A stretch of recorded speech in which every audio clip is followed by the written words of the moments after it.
পুচকে বাংলাদেশও এখন যেন পাগল হয়ে গিয়েছে।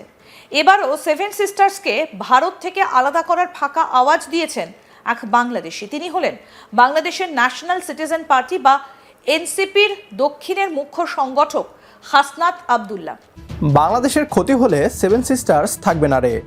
গণ অভ্যুত্থানের পর নতুন বাংলাদেশের উপর ভারতের রাগ ও ক্ষোভ বেশ স্পষ্ট হয়ে গিয়েছে। নতুন বাংলাদেশের স্বাধীনচেতা মনোভাব মানতে পারছে না ভারত।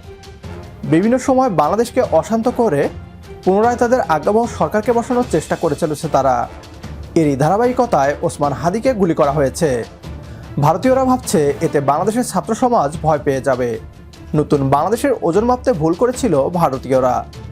এই দেশের তরুণ ছাত্র সমাজ ভয় পায় না, বরং দুশ্মনের বুকে কাঁপন ধরিয়ে দেয়। এবার বাংলাদেশ থেকে সেভেন সিস্টার্স দখলের অফিসিয়ালি ডাক ছাত্র সমাজের। এই ডাক নিয়ে কি বলছে পশ্চিমবাংলার মিডিয়া, আসুন তা দেখি। বাংলাদেশের কি পরিস্থিতি তার নতুন করে বলার কিছু নেই। বর্তমানে বাংলাদেশে বেড়েছে মৌলবাদীদের দৌরাত্ম্য। আবার সেই দেশের নানা নেতার মুখ থেকে ভারতকে নিয়ে নানা মন্তব্য শোনা যাচ্ছে। অনেকের মুখে উঠে এসেছে ভারতের সেভেন সিস্টার্সের প্রসঙ্গ। কেউ কেউ তো আবার সেভেন সিস্টার্সকে দখল করে নেবার হুঁশিয়ারি দিয়েছেন। ভাবুন একবার কি অবস্থা। ওই যে কথায় আছে, পাগলে কিনা বলে ছাগলে কিনা খায়। পুচকে বাংলাদেশও এখন যেন পাগল হয়ে গিয়েছে আর ভুলভাল বকছে। ভাবছেন তো এবার আবার কোন মন্তব্য উঠে এলো?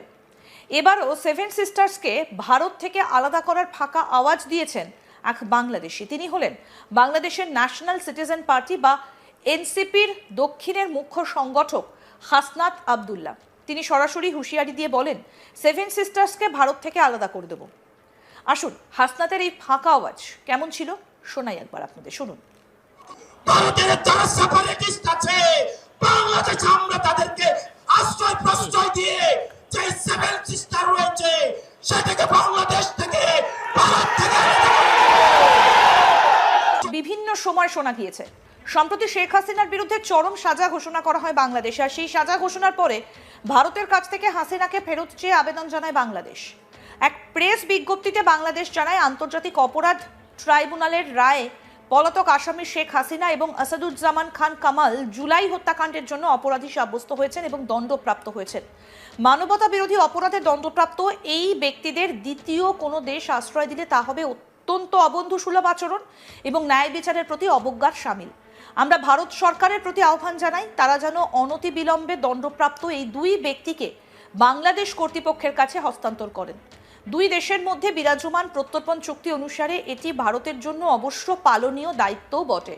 আর তারপর বাংলাদেশের এক সাবেক সংসদ সদস্য গোলাম মাওলা রনিকে সে দেশের একটা সংবাদ মাধ্যমে হাসিনাকে প্রত্যর্পণ প্রসঙ্গে বলতে গিয়ে কার্যত দিল্লি এবং সেভেন সিস্টার্স দখলের কথা বলতে শোনা যায়। কি বলেছেন গোলাম মাওলা রনি? তিনি বলেন, ভারত যদি আমাদের কথা না শোনে আর আমরা যদি মুসলমান বিশ্বের কাছে আহ্বান জানাই এবং গজওয়াতুল হিন্দ চালু হয়ে যায়, তাহলে তো দিল্লিকে দখল করা আমাদের জন্য কোনো বিষয় নয়। বাংলাদেশ ভারতকে বাধ্য করতে পারে। 24 ঘন্টার মধ্যে যদি শেখ হাসিনাকে আমাদের হাতে ফেরত দেওয়া না হয়, তাহলে সেভেন সিস্টার্স তোমাদের আর থাকবে না। বাংলাদেশের তরুণ ছাত্রনেতাদের হত্যা করার গোপন এক মিশনে নেমেছে ভারত। ভারত বুঝে গিয়েছে এই ছাত্রনেতারা যতদিন আছে ততদিন বাংলাদেশ পথ হারাবে না। তাই ভারতীয় ইন্টেলিজেন্স এজেন্সি রয়ের সহায়তায় তরুণ ছাত্রনেতা ওসমান হাদিকে গুলি করা হয়েছে। বাংলাদেশের একটি ছাগলও যদি ভারতে অনুপ্রবেশ করে তাহলে ভারতীয় বিএসএফ গুলি করে। সেই জায়গায় ওসমান হাদিকে গুলি করে হত্যাকারীরা কিভাবে ভারতে চলে যেতে পারে? এই ঘটনার পেছনে অবশ্যই ভারতের হাত রয়েছে। বাংলাদেশের ছাত্র সমাজ ভারতীয় রকে ভয় পায় না। র এবং স্বৈরাচার সরকারকে পরাজিত করে ছাত্র জনতা স্বাধীনতা এনেছে। ভারত যদি বাংলাদেশকে অশান্ত করে তাহলে তারাও শান্তিতে থাকতে পারবে না। বাংলাদেশকে স্বাধীন করেছি, দরকার হলে সেভেন সিস্টার্সকেও স্বাধীন করব।